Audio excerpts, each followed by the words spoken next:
नमस्कार दोस्तों। आज की जो क्लास है अपने ओबीजी की थर्ड क्लास है। दो क्लास हम पढ़ चुके हैं ऑलरेडी और आप प्लेलिस्ट में जाके देख लीजिएगा दोनों क्लासेस को। ओबीजी का कंप्लीट सीरीज स्टार्ट हो चुकी है। बहुत ही जल्द जो है कि ओबीजी का सिलेबस कंप्लीट करवा दिया जाएगा। क्लियर है। यहाँ पर हर चीज़ को एमसीक्यू के साथ में आप लोगों को समझाया गया है और हर गोल्डन की पॉइंट को यहाँ पर डिस्कस किया गया है। बस आप लोगों से एक ही चीज़ चाहिए दोस्तों कि एक बार आप वीडियो को लाइक और चैनल को सब्सक्राइब कर दीजिए। क्लियर है। चलिए शुरू करते हैं।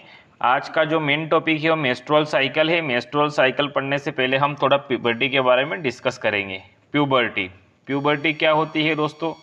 प्यूबर्टी का मतलब होता है development of secondary sexual characteristics.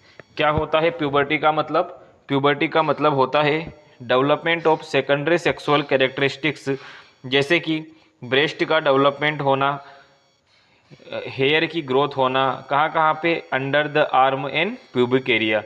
तो इसको अपन क्या बोलेंगे? प्यूबर्टी बोलेंगे।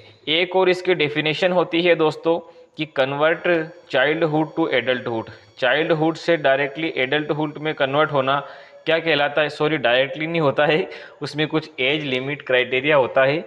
तो कन्वर्ट चाइल्डहुड टू एडल्टहुड उसको अपन क्या बोलेंगे? प्यूबर्टी बोलेंगे। क्लियर है। एक एमसीक्यू यहाँ से पूछा गया था। मैं जब भी बोलूँगा कि एमसीक्यू पूछा गया था इसका मतलब ये है कि वो नर्सिंग एग्ज़ाम से रिलेटेड है। क्लियर है। तो एमसीक्यू क्या था दोस्तों? एमसीक्यू था कि during puberty in female which hormone is primary responsible for development of secondary sexual characteristics. कहने का मतलब है कि प्यूबर्टी के दौरान जो सेकेंडरी सेक्सुअल कैरेक्टरिस्टिक डेवलप हो रहे हैं उसके लिए कौन सा हार्मोन रिस्पॉन्सिबल है। और वहाँ पे ऑप्शन दे रखे थे, ए टेस्टोस्टेरोन या एस्ट्रोजन, प्रोजेस्टेरोन और फॉलिकल स्टिमुलेटिंग हार्मोन। तो आपका राइट आंसर क्या होना चाहिए था दोस्तों? उस समय आपका राइट आंसर होना चाहिए था B, estrogen. Estrogen is the primary responsible for development of secondary sexual characteristics in female. तो राइट आंसर क्या जाता दोस्तों? एस्ट्रोजन जाता। क्लियर है। चलिए आगे देखिएगा। एज ऑफ प्यूबर्टी की बात करते हैं। डायरेक्टली यहाँ से एमसीक्यू पूछा जाता है और इसमें सारे बच्चे कंफ्यूज हो जाते हैं। तो अपन बात करते हैं एज ऑफ प्यूबर्टी के बारे में। तो इसमें देखिएगा, मेल की बात करें तो 12 से 16 साल होती है और अगर हम फीमेल की बात करें तो 10 से लेकर 16 साल की उम्र होती है। क्लियर है। अगर मेल की बात करें तो 12 से 16 साल और फीमेल की बात करें दोस्तों तो 10 से लेके 16 साल की होती है। क्लियर है। दो साइंटिस्ट थे, दो भाई साहब थे, टर्नर और मार्शल।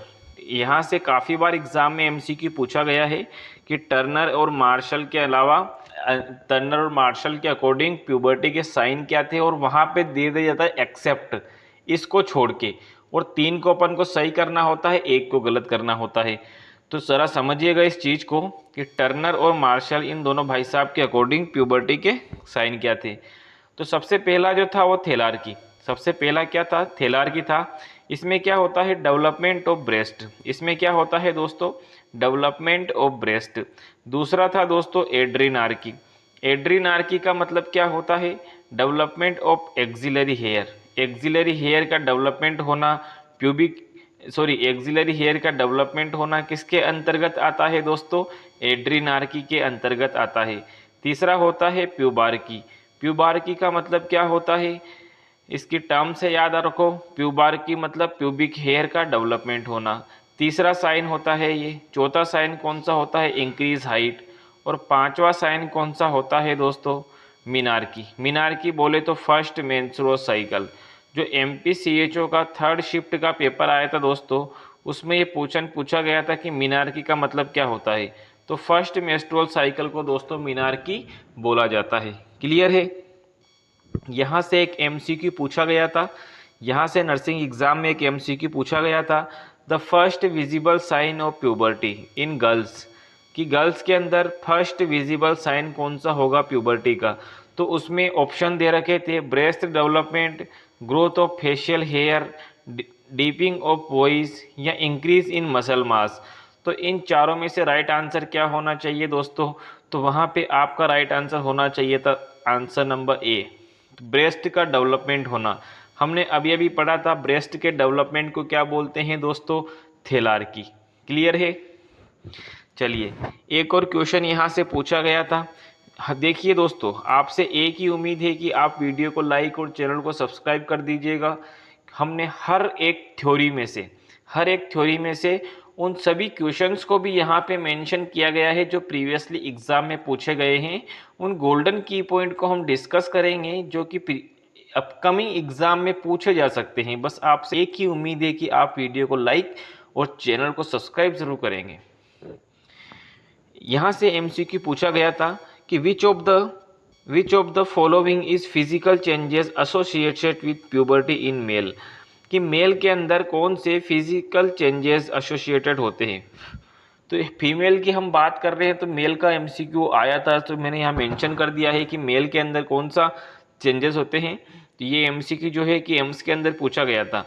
तो ग्रोथ ऑफ फेशियल हेयर का जो ग्रोथ होता है वो प्यूबर्टी के लक्षण होता है। किसके अंदर होता है? मेल के अंदर होता है। क्लियर है। अब अपन फीमेल के अंदर प्यूबर्टी पढ़ रहे हैं, ये तो मैंने एमसीक्यू ऐसे डाल दिया था। अब फीमेल के अंदर प्यूबर्टी पढ़ रहे हैं तो प्यूबर्टी के दो टाइप होते हैं। मेनली प्यूबर्टी के दो टाइप होते हैं दोस्तों, दो टाइप होते हैं, जिसमें से देखिएगा नंबर 1 होता है प्रीकॉशियस COU है यहाँ पे ना, सॉरी एन आ गया, COU precocious puberty. Precocious puberty में क्या होता है? Development of secondary sexual characteristics. जो सेकेंडरी सेक्सुअल कैरेक्टरिस्टिक्स जो मैंने आपको अभी बताए थे कि development of breast, development of axillary hair, development of pubic hair, इन सभी को अपन क्या बोलते हैं दोस्तों? इनको अपन बोलते हैं सेकेंडरी सेक्सुअल कैरेक्टरिस्टिक्स।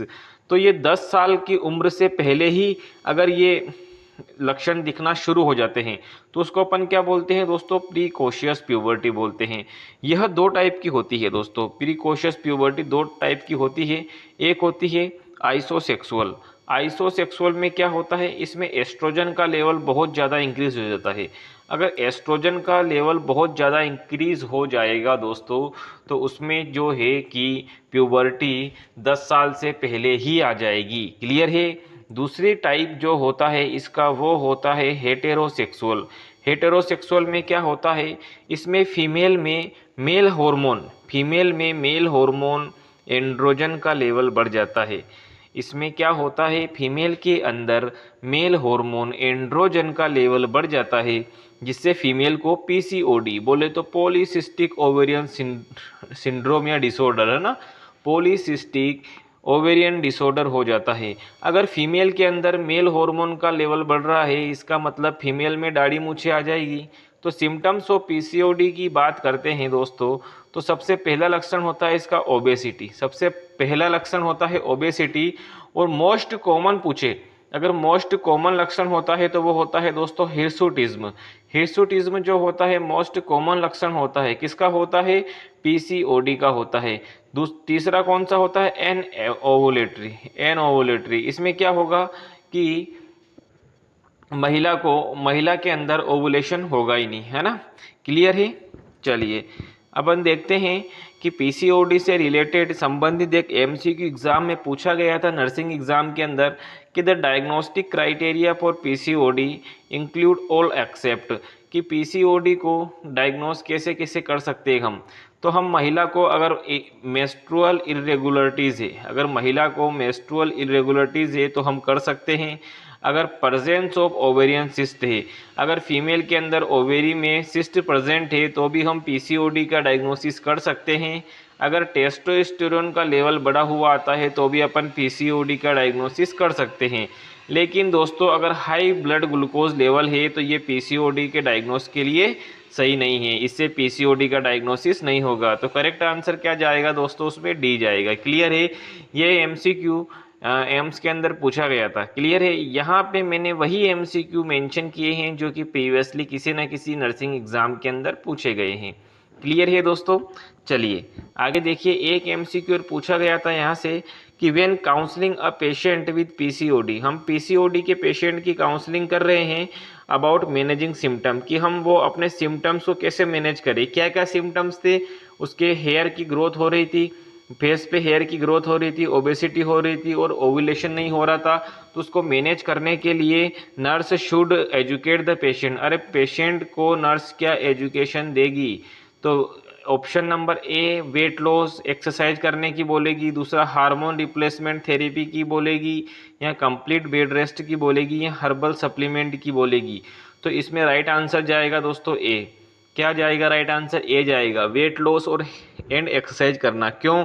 क्योंकि जो ओबेसिटी होता है वो इसमें प्राइमरी लक्षण माना गया है। मोस्ट कॉमन की बात करें तो हिर्सुटिज्म। क्लियर है दोस्तों? ठीक है, आगे बढ़ते हैं। पीसीओडी के ट्रीटमेंट की बात करते हैं। पीसीओडी के ट्रीटमेंट की बात करते हैं तो इसमें देखिएगा पीसीओडी के ट्रीटमेंट में फर्स्ट चॉइस क्या होती है? फर्स्ट चॉइस होती है इसमें mainly dietary and exercise. Mainly dietary and exercise जो होती है वो फर्स्ट होती है।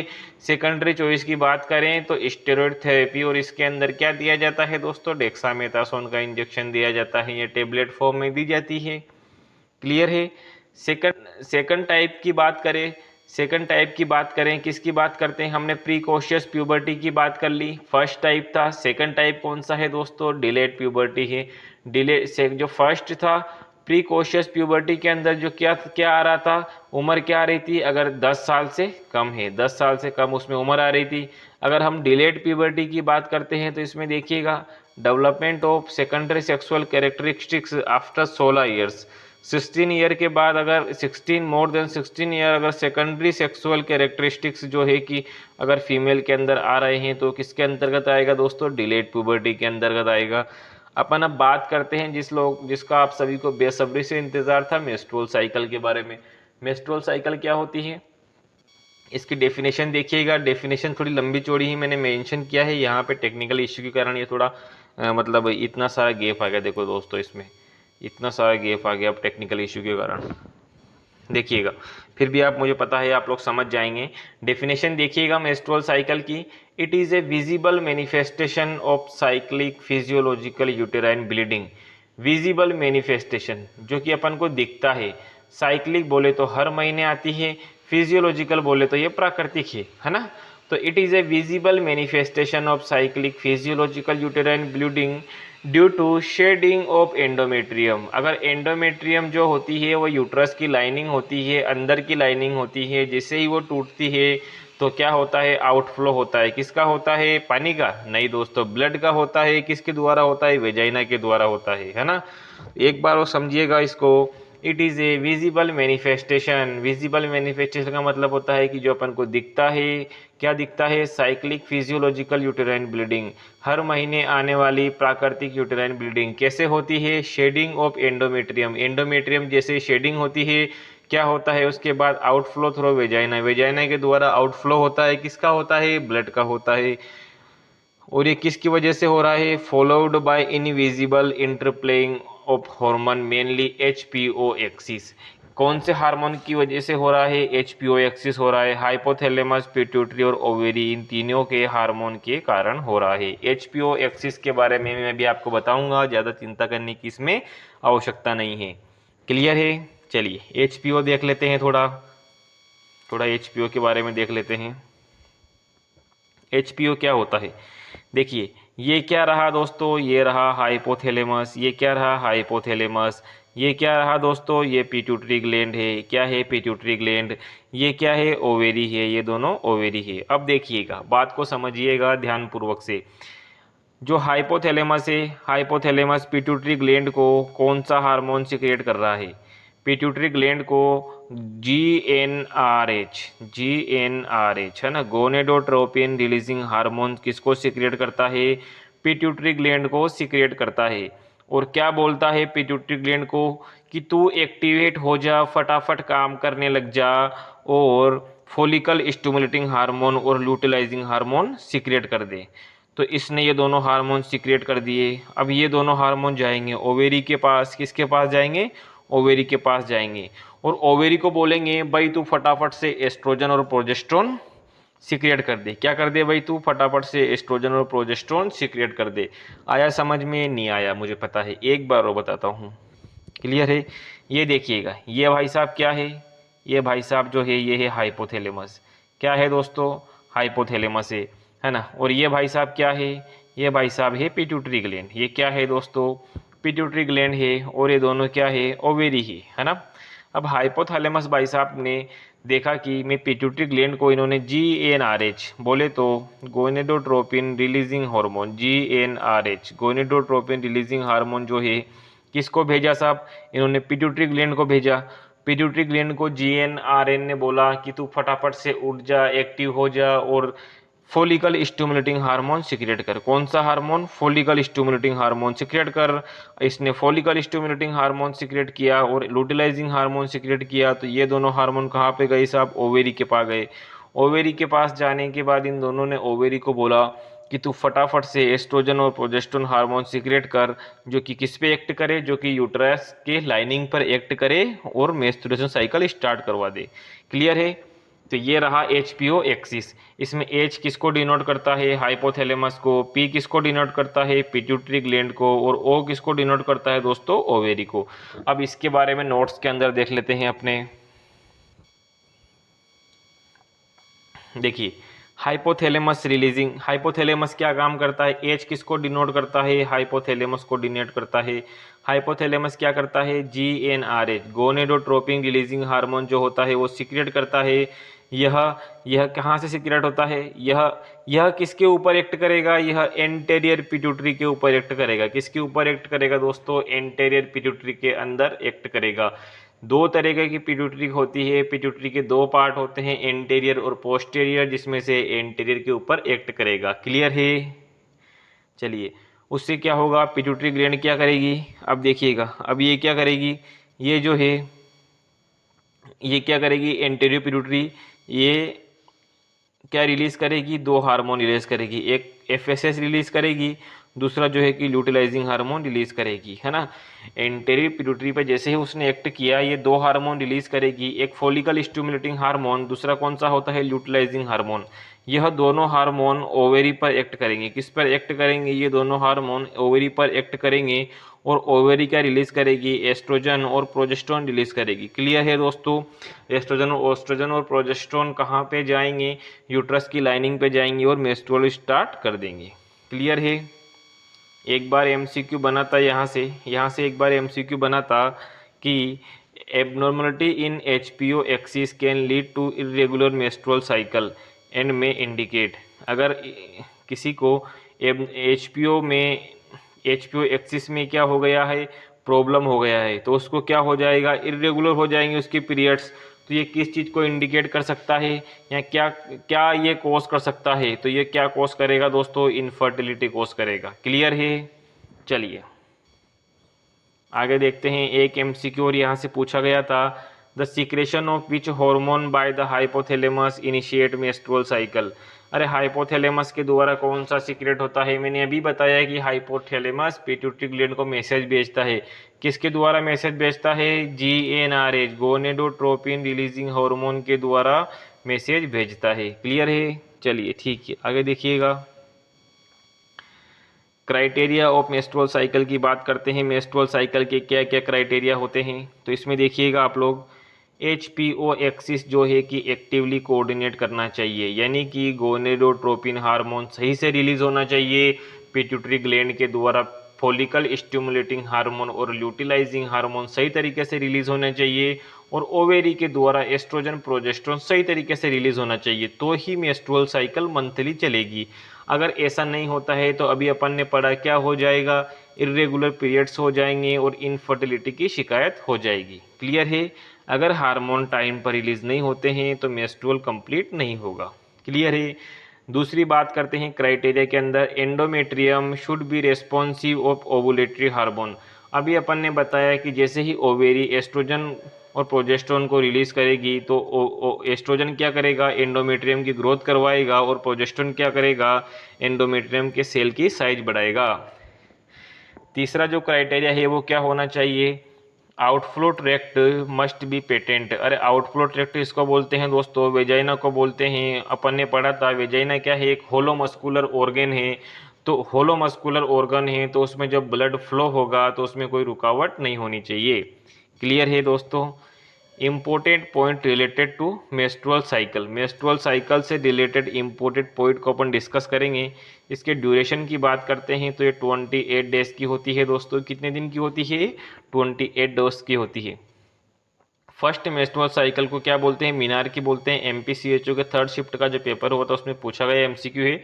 नॉर्मल मेंस्ट्रुअल साइकिल में 20 से 80 ml का ब्लड लॉस होता है। अगर एवरेज पूछा जाए तो 35 ml का ब्लड लॉस होता है। एनक्लेक्स में साफ साफ लिखा है दोस्तों।